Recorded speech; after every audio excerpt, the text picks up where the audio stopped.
A very good morning to all of you. हम लोगों ने पिछले कुछ दिनों में सेट थ्योरी का 1 2 3 4 5 करके बहुत कम समय का कुछ वीडियोज यूट्यूब पे लोड किया, जिसको अगर आप लगातार देखेंगे तो आपको सेट्स का कॉन्सेप्ट मैं समझता हूँ कि क्लियर होता जाएगा।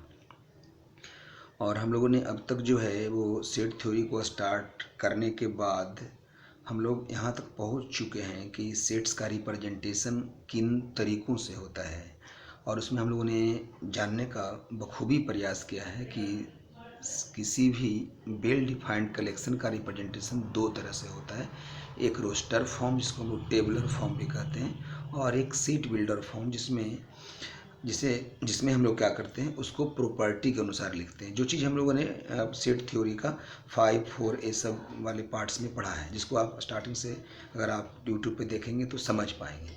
आज हम लोग कुछ क्वेश्चंस देख रहे हैं जिसमें हम लोग रोस्टर फॉर्म में लिखने के लिए सीखेंगे किसी भी कलेक्शन को, और सेट बिल्डर फॉर्म में लिखने के लिए सीखेंगे। तो सेट बिल्डर से रोस्टर में और रोस्टर से सेट बिल्डर में कैसे चेंज करते हैं वो जानकारियाँ भी आपको यहाँ पे मिलने वाली है। सो आप यहाँ पे देखिए, सबसे पहले मैं यहाँ पे क्वेश्चंस को पढ़ता हूँ। मैंने क्वेश्चन लिख लिया और कुछ स्पेस दे दिया, वहाँ पे ही मैं आंसर को लिखूँगा। तो आप हमारे स्टेटमेंट को भी अगर आप समझते हैं तो आप निश्चित तौर पे क्वेश्चन को बना पाएंगे। जैसे यहाँ लिखा हुआ है describe sets in roster form और टेबलर फॉर्म, मतलब सेट्स को रोस्टर फॉर्म में डिस्क्राइब करना है, वर्णन करना है। यहाँ लिखा हुआ है the set of all natural numbers less than 7। अब नेचुरल नंबर जानते हैं कि 1 2 3 4 5 6 सब काउंटिंग का नंबर होता है, लेकिन हम लोग को 7 से कम लेना है।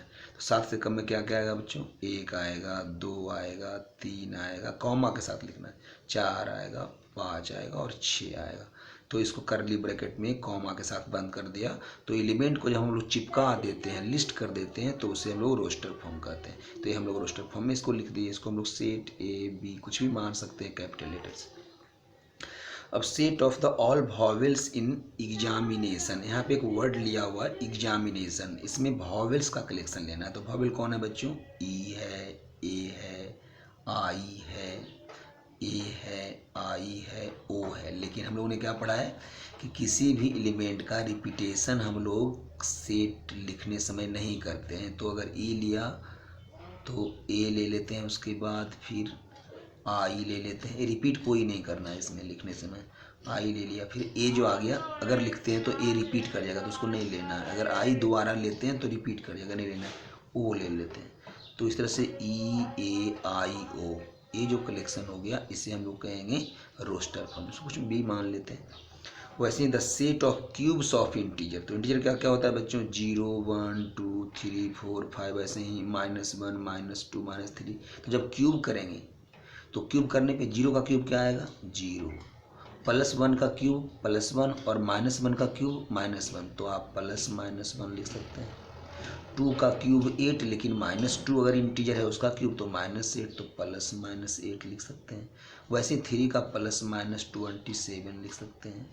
4 और -4 का +-64 लिख सकते हैं। इस तरह से हम लोग डॉट डॉट 3 डॉट दे करके छोड़ देंगे। इसको हम लोग एक मान लेते हैं, x मान लेते हैं। वैसे set of all letters of algebra, algebra में क्या क्या आ गया? ए आ रहा है, कॉमा एल आ गया, जी आ गया, बी आ गया, अरे ई छूट गया, ई को भी लिख देते हैं हम लोग, है ना, और फिर आर को लिख देते हैं। ए दोबारा नहीं लिखेंगे। Very nice. तो A L G E B और आर को लिख देंगे। अब X J letter before E in English alphabet, आपको मालूम है कि इंग्लिश अल्फ़ाबेट में 26 लेटर होते हैं, लेकिन 26 में हमको ई के पहले वाला लिखना है। तो कौन कौन होगा? A B C D, comma के साथ लिख दिया। तो ए आप लिख रहे हैं set builder form, sorry roster form में आप लिखते हुए जा रहे हैं, ठीक है। अब यहाँ एक्स स्क्वायर 25 से कम होगा, और यहाँ एक्स नेचुरल नंबर डालना है। तो बताइए, अगर 1 डाल के देखिए 1 का स्क्वायर 1 आ जाएगा। जो 25 से कम है तो 1 को ले सकते हैं। अगर x का मान 2 ले लेते हैं तो 2 का स्क्वायर 4 आएगा। जो इससे कम है तो x का मान 2 ले लेंगे। x का मान 3 ले सकते हैं। 3 का स्क्वायर 9 इससे कम है, 4 ले लेंगे। 5 नहीं ले सकते हैं आप, क्यों? क्योंकि 5 लेंगे तो 5 का स्क्वायर 25 आ जाएगा, दोनों बराबर हो जाएगा, और 6 लेने पे तो और ज़्यादा ही हो जाएगा। तो आप 1 2 3 4 यहाँ पे x का मान ले सकते हैं, जिसका स्क्वायर करने पे 25 से कम आएगा। अब x नेचुरल नंबर लेना है, और वो प्राइम नंबर होना चाहिए। प्राइम किसको बोलते हैं? जो जो खुद से कटता है और 1 से कटता है, जो खुद से कटता है और 1 से कटता है। तो जैसे 10 और 20 के बीच में कौन कौन सा है जो खुद से कटता है और 1 से कटता है? 11 है, उसके बाद 13 है, 15 नहीं, 16 नहीं, 17 है, और कौन है? 19 है। तो ये आपका कलेक्शन हो गया वैसे प्राइम नंबर का जो 10 और 20 के बीच का है, उसको सेट मान लीजिए। अब x बड़ा है 1 से, कोई भी रियल नंबर खुद से बड़ा थोड़ी ना होता है। 1 बड़ा है 1 से नहीं है, 2 बड़ा है 2 से नहीं है, यानी इसमें नहीं मिलेगा। उसको हम लोग बोलेंगे इम्पिटी सेट। क्या बोलेंगे बच्चों?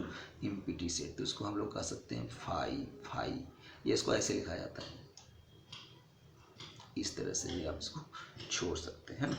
तो ये जो होता है वो रोस्टर फॉर्म है, इसलिए हम लोग लिखना है रोस्टर फॉर्म है, तो ए वाला आंसर लिखना। ये जो होता है वो सेट बिल्डर में हो जाता है, इसको नहीं लिखना, इक्वल टू नहीं देना, ये नहीं लिखना, क्योंकि ये सेट बिल्डर फॉर्म कहलाता है। केवल ऐसा लिख देना, करली ब्रैकेट देना, उसमें एलिमेंट नहीं डालना है। अब x is a prime divisor of 60। तो प्राइम डिवाइजर 60 का क्या क्या होगा? प्राइम डिवाइजर वो 2 मिल जाएंगे, 3 मिल जाएंगे, 5, ये सब ऐसे हैं जो प्राइम नंबर है और इससे 60 कट भी जा रहा है, आगे कोई भी नहीं मिलने वाला है। 6 लेंगे तो प्राइम नहीं है, 7 नहीं, इससे कटेगा ही नहीं, 8 9 किसी से भी आप डिवाइड करेंगे तो ये 60 जो प्राइम नंबर और कोई नहीं मिलने वाला है। अब इसके बाद हम लोग देखते हैं आगे। एक्स करा है, x is a 2 digit number such that sum of digit 8। मतलब 2 डिजिट का नंबर, इसका 2 डिजिट का नंबर होना चाहिए और वो डिजिट का सम हमेशा 8 आना चाहिए। तो कौन होगा? शुरू करते हैं। 17 2 से स्टार्ट होने वाला, 26 3 से स्टार्ट होने वाला, 35 4 से स्टार्ट होने वाला, 44 5 से स्टार्ट होने वाला, 5 3 6 से स्टार्ट, 6 2 7 से 7 1 8 से 8 0 9 से तो ज़्यादा हो जाएगा ऐड करने पे। ये मिल गया हम लोग को। बस set of all letters in better. तो क्या क्या आ गया?